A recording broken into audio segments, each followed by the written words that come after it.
कोई देश में एक राज्य बता दो जहां एक डिपार्टमेंट एक दिन में 1,22,000 सरकारी नौकरी का नियुक्ति पत्र बांट रहा हो। अरे 3 लाख तो 1 साल हुआ हमारी सरकार को, और 3 लाख खाली एक विभाग से सरकारी नौकरी निकाला गया कि नहीं निकाला? वो बड़का झूठा पार्टी घूम रहा है, वो खाली झूठे बोलेगा। वो लोग जो है ना, झूठ बोलने के फैक्ट्री है, झूठ बोलने के मैन्युफैक्चरर हैं, झूठ बोलने के होलसेलर और झूठ बोलने के डिस्ट्रीब्यूटर। लड़ो, हिंदू मुसलमान लड़ो। अरे लड़ेगा तो आप ही का ना नौजवान भाई लोग नुकसान है। नौकरी लगेगा अब सरकारी, तो उसमें आरक्षण हो गया है, अति पिछड़ा का बढ़ गया है, तो फायदा होगा कि नहीं होगा? जितने बुजुर्ग हैं यहाँ सबका पैर छूते हैं, माताओं बहनों के लिए प्यार है, और नौजवान युवा साथियों के लिए हमारा साथ है।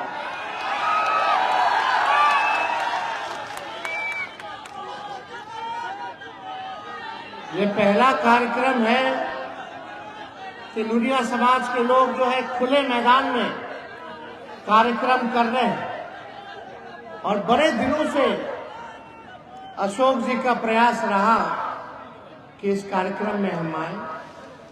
और देखिए कितना अच्छा दिन है, संविधान दिवस के अवसर पर यहाँ हमको अवसर मिला आप लोगों के बीच आकर के आप लोगों का आशीर्वाद लेने का। संविधान को बचाना है तो भाजपा को भगाना है,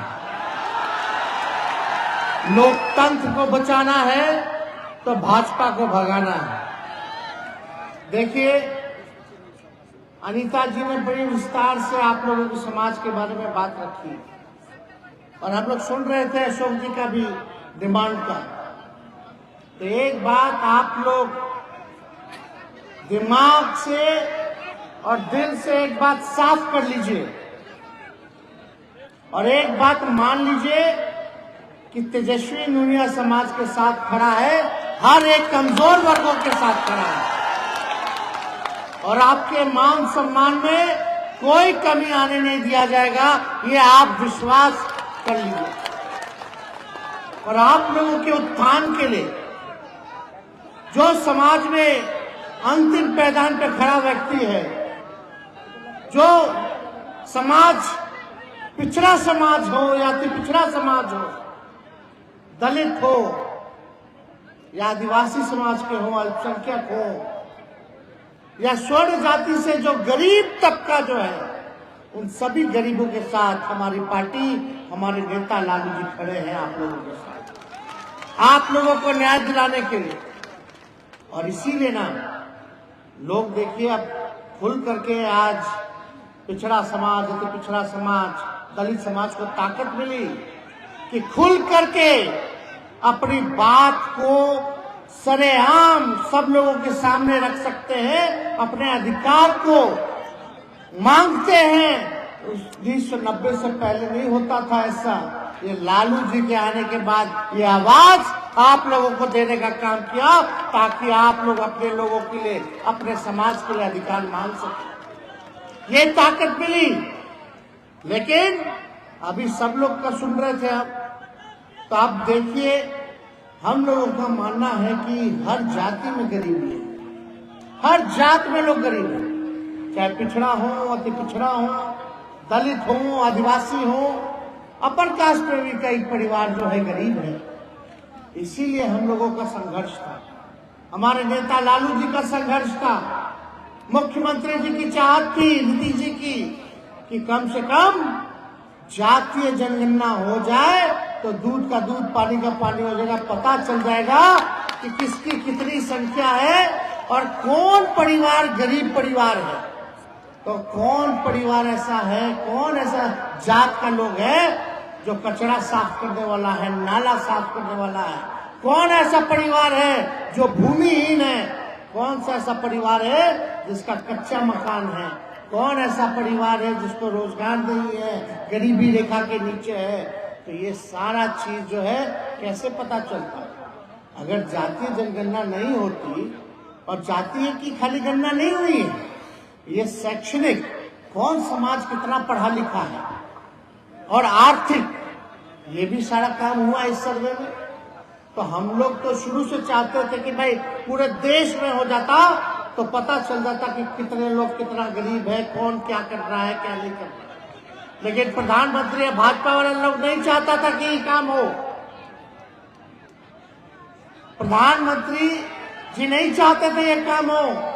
हम लोग खुद गए थे, मुख्यमंत्री जी, हम लोग सब लोग गए थे, ऑल पार्टी लोग के लोग गए थे दिल्ली, प्रधानमंत्री जी से मिले। प्रधानमंत्री जी से मिले, लेकिन प्रधानमंत्री जी ने मना कर दिया कि हम नहीं कराएंगे। तो हम लोगों ने निर्णय लिया कि अगर नहीं कराइएगा तो बिहार सरकार अपने खर्च पर जो है जातीय आधारित गणना कराने का काम करेगा। अब बताइए, अगर नहीं कराते तो मालूम कैसे पता चलता कि कौन गरीब है, किसका कितना पढ़ाई हुआ है, कौन बेरोजगार है, कौन गरीब है, कौन भूमिहीन है, कौन कचरा धोता है, कौन ठेला चलाता है, कौन मजदूरी करता है, ये कैसे पता चलता।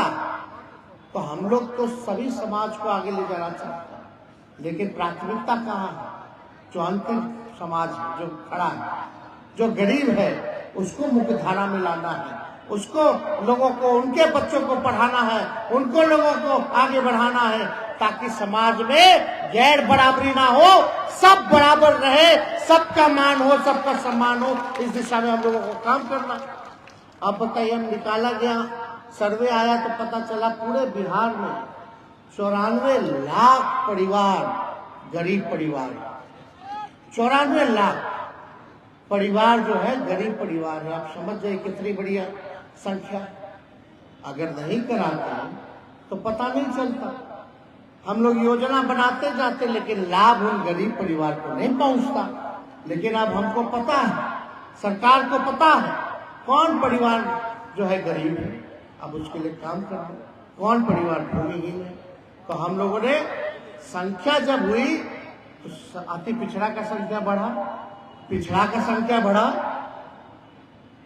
ये सारा काम हुआ, दलित का संख्या बढ़ा, आदिवासी का संख्या बढ़ा। तो उसी हिसाब से हम लोगों ने तय किया कि सबसे पहले हम लोगों को आरक्षण की सीमा को बढ़ाना होगा।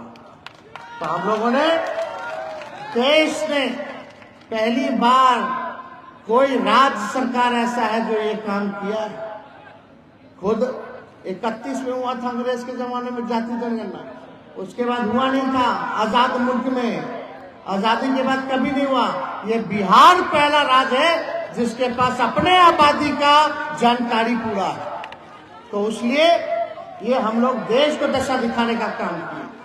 अब पूरे देश में जो है इसकी मांग जो है हो रही है, सब कोई मांग रहा है। तो राहुल गांधी जी भी देखिए जाति जनगणना के पक्ष में है, हर रीजनल पार्टी, क्षेत्रीय दल जाति जनगणना के पक्ष में है। तो अब जब पता चला तो हम लोगों ने आरक्षण बढ़ा दिया, हम लोगों ने पिछड़ा का बढ़ाया, अति पिछड़ा का बढ़ाया, दलित का बढ़ाया, आदिवासियों का बढ़ाया, स्वर्ण जाति का पहले से 10% था, हम लोगों ने 50 को 65 कर दिया, 65 और 10 यानी 75% जो है आरक्षण हम लोगों ने देने का काम किया। और जब पिछड़ा का बढ़ा, अति पिछड़ा का बढ़ा, दलित का बढ़ा, तो जो समाज के लोग, आप लोग जो अति पिछड़ा समाज से आते हैं, तो फायदा तो आप लोगों को होगा कि नहीं होगा। नौकरी लगेगा आप सरकारी, तो उसमें आरक्षण हो गया है, अति पिछड़ा का बढ़ गया है, तो फायदा होगा कि नहीं होगा। पढ़ाई लिखाई, एडमिशन, शैक्षणिक संस्थानों में आपके बाल बच्चों को फायदा होगा। यही तो हम लोगों की लड़ाई थी। न्याय करना है तो सबके साथ करना है। खाली नूनिया समाज तो गरीब है ही, लेकिन और भी तो इनके साथी जो है वो लोग भी तो गरीब है। तो हम लोगों की तो पूरी जिम्मेवारी बनती कि सब गरीब को ना एक साथ लेके चलना है, चाहे कोई जात को हो, आगे तो सबको बढ़ाना। तो हम लोगों ने आरक्षण की सीमा बढ़ा दी।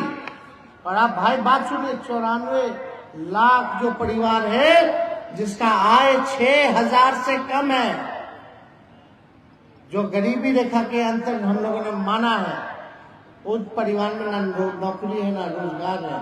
तो अब हम लोग क्या करेंगे? आंकड़ा तो आ गया, अब करेंगे क्या? पहला काम हम लोगों ने आरक्षण को बढ़ाया, दूसरा काम क्योंकि ये सरकार सामाजिक न्याय के साथ आर्थिक न्याय देने वाली सरकार है। इसलिए हम लोगों ने ये फैसला किया है, माननीय मुख्यमंत्री जी और हम सब लोगों ने, महागठबंधन की सरकार ने लालू जी के आशीर्वाद से, कि जो परिवार गरीबी रेखा के अंतर्गत आता है, जिसको रोजगार नौकरी नहीं है, उसको 2 लाख रुपया देने का काम करेंगे। 2 लाख। और जो भूमिहीन है, जिसको जमीन नहीं है अपना कमरा बनाने के लिए पक्का, तो हम लोगों ने फैसला किया कि कई ऐसे भूमिहीन हैं जिनका जमीन नहीं है, तो सरकार ने निर्णय किया है वैसे व्यक्तियों को, वैसे परिवार को 1 लाख रुपया दे करके मदद करेगी, ताकि वो अपना भूमि जो है वो खरीद ले। अभी तो 1 लाख तय है, जरूरत पड़ेगा तो और भी बढ़ा दिया जाएगा, उसकी चिंता नहीं करनी है। लेकिन अभी तो भूमि जिसको नहीं उसको 1 लाख रुपया, जिसको रोजगार नहीं, गरीबी रेखा के अंतर्गत, उसको 2 लाख रुपया, घर पक्का मकान बनाने के लिए 1,20,000 रुपया।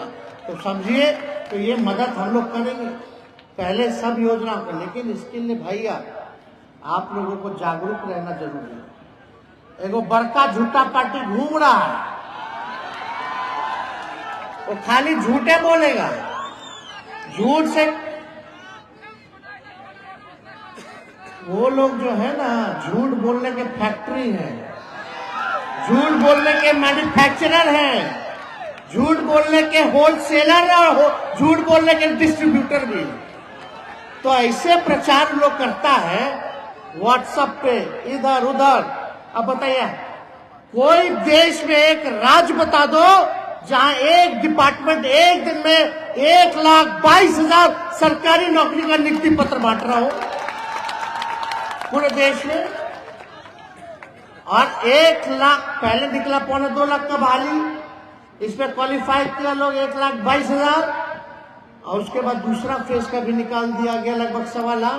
1.25 लाख, 3 लाख तो खाली शिक्षा विभाग में।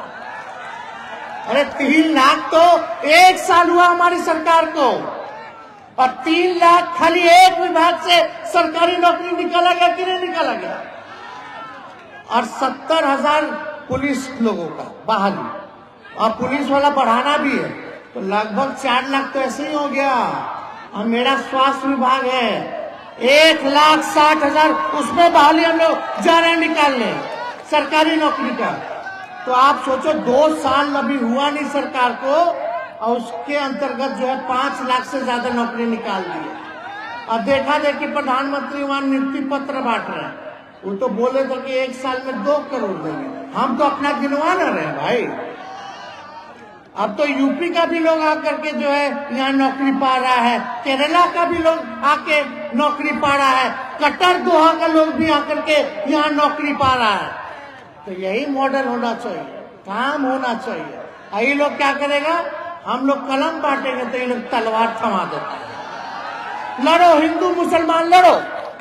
अरे लड़ेगा तो आप ही का ना नौजवान भाई लोग नुकसान है, गरीबों का नुकसान। मरता कौन है, कौन मरता, कौन नेता मरता है, गरीब का बच्चा मरता है, नौजवान मरता है। हम लोग कलम बांट रहे ताकि कलम बटेगा, नौकरी पाएगा, घर में खुशी होगी, आर्थिक मदद होगा, जिसका शादी नहीं हुआ झटपट शादी हो जाएगा, है कि नहीं। चटपट मंगनी है कि नहीं। नहीं तो हम ही को बोलता था तेजस्वी भी आप ब्याह कर लिए, हमने के क्या हुई। अरे भाई 10 लाख बोलनी है, 10 लाख हो जाए 25 से पहले तो चिंता मत करो। अब ये 2 साल में 5 लाख हो गए, 5 लाख से ऊपर, तो इसलिए चिंता मत कीजिए। अरे भाई हम लोग सब लोग साथी लोग हैं, ज्यादा संख्या नौजवानों की है, हम ही लोगों को ना आगे लेके चलना है बिहार को। तो ये काम हम लोग कर रहे हैं। और जिसके घर में सोचो खुशहाली आ रही है कलम बटने से, तरक्की कर रहा है, और दूसरी जगह जिसके घर में तलवार बांट रहा है, लोग नफरत फैला रहा है, लड़ेगा मरेगा और जेल जाएगा दरगाह में, उसका परिवार का क्या होगा। कोर्ट कचहरी पुलिस थाना घूमता रह जाएगा। हम भविष्य बनाने में लगे हैं, भाजपा लोग भविष्य बिगाड़ने में लगा है।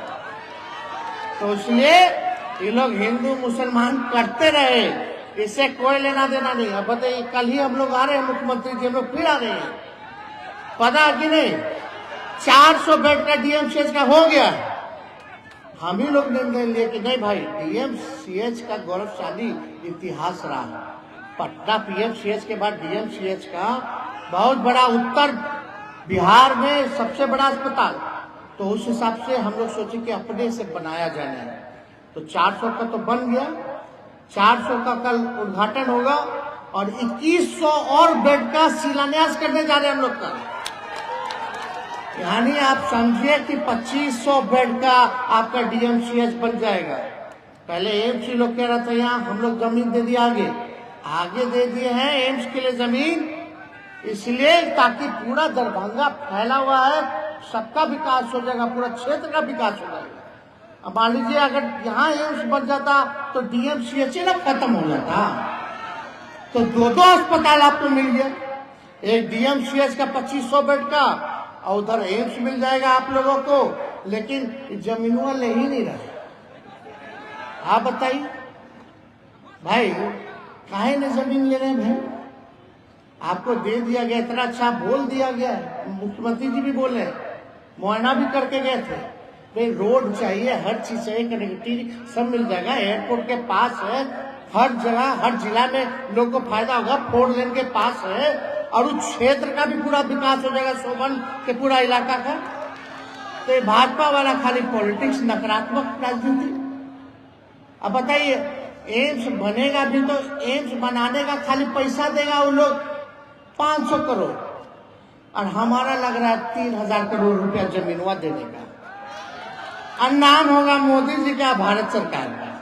पैसा ज्यादा हमारा लग रहा है, बात समझिए, पैसा हमारा ज्यादा लग रहा है हजारों करोड़ में, उनका लगेगा 100 करोड़ में, और नाम होगा मोदी जी का, प्रचार करेगा।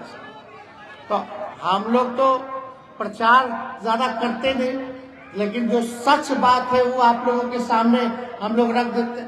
अब बताइए, नूनिया समाज का हो रहा है, तो हम लोग तो यही कह रहे हैं कि भाई एक पार्टी बता दो जो 2020 में सबसे ज्यादा, अगर विधानसभा में कोई नूनिया समाज को टिकट दिया होगा तो बता दीजिए। आरजेडी ने देने का काम किया, 3-4 टिकट हम लोगों ने दिया। हम लोग नोखा से दिए, यहाँ से जीत के आती है, तरैया दिए, छातापुर दिए, और अभी जब आयोग बना तो यहाँ कहाँ है ये अपने, इनको आयोग में श्री नारायण जी, इनको संस्कृत बोर्ड में हम लोग बनवाए। तो देखिए भैया, हम कदम बढ़ाना शुरू कर दिया, अब आप लोगों को बढ़ाना है। आप लोग कदम से कदम मिला करके चलिएगा, कि पिछले बार 3-4 दिए हैं तो आगे और इसको 8-10 हम लोग कर देंगे, उसमें कोई कमी नहीं छोड़ेंगे। हर जगह प्रतिनिधित्व मिले, आप लोगों के समाज की बात हो, काम हो, हर जगह मौका मिले, इसमें हम लोग काम करेंगे।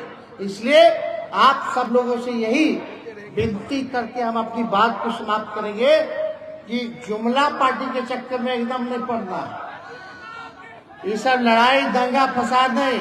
अब तो यूपी का लोग कह रहा है, यूपी का लोग आके कहता है कि वहां के जो मुख्यमंत्री बाबा हैं वो खाली घंटी बजवा देंगे, लेकिन नौकरी लेने बिहारी आना पड़ रहा है। तो समझ रहे हैं, नौकरी घंटी बजाने से कोई पेट भरेगा। इसलिए आप सब लोग इनके अफवाहों पे मत रहिएगा। मंदिर और मस्जिद से पेट नहीं भरता, ठीक है, आस्था है, भगवान है, भगवान का आशीर्वाद चाहिए। अब पूजा पाठ को दिखावटी नहीं होना चाहिए, लेकिन ये सब दिखावटी करता है। दिल में भगवान होना चाहिए, मन में भगवान होना चाहिए। असली श्रद्धा वही होती है, कोनो झूठाओं के टीका लगा के भगवा पहन के हे हो करने से नहीं होता है, ये बात समझना चाहिए। मन में भगवान हो और समाज में शांति हो। कोई धर्म नहीं सिखाता है कि आपस में बैर रखना, सुने कि नहीं गाना? कोई भगवान बताएगा कि उसको मार दो, उसको मार दो, कोई नहीं। भगवान तो अहिंसा बोलते हैं कि सबसे प्यार से रहो, सबको मान सम्मान दो, गरीब का मदद करो, यही ना बात है भाई। यही लोग चक्कर में है राजनीति के, वोट के, उस चक्कर में मत पड़िएगा। खास तौर पे लोग दरभंगा में पूरा जोर लगा देता है, पूरा जोर लगा देता है कि एकदम ध्रुवीकरण हो जाए, हिंदू एकदम बढ़ जाए, मुसलमान एकदम बढ़ जाए। अरे हिंदू मुसलमान बढ़ के, अब मान लो हिंदू, हम भी हिंदू हैं कि नहीं, लेकिन हम हिंदू है, पिछड़ा है, अति पिछड़ा है, दलित है, तो उसमें उसको क्या मिल रहा है? हक देगा कि नहीं देगा? कोई काहे नहीं दे रहा भारत सरकार हक, अधिकार, मान सम्मान देना ना चाहिए। तो इसलिए आप सब लोगों को हम धन्यवाद करते हैं। संविधान दिवस के अवसर पर आप लोगों को बधाई देते हैं और आप लोगों का जो कल्याण मंच है नूरिया समाज का, सभी अशोक जी और ऑर्गेनाइजर को धन्यवाद देते हैं। सभी पार्टी के लोग भी यहाँ उपस्थित हैं, उन सबको भी धन्यवाद देते हुए अपनी बात को यही समाप्त करते हैं। जय हिंद, जय बिहार।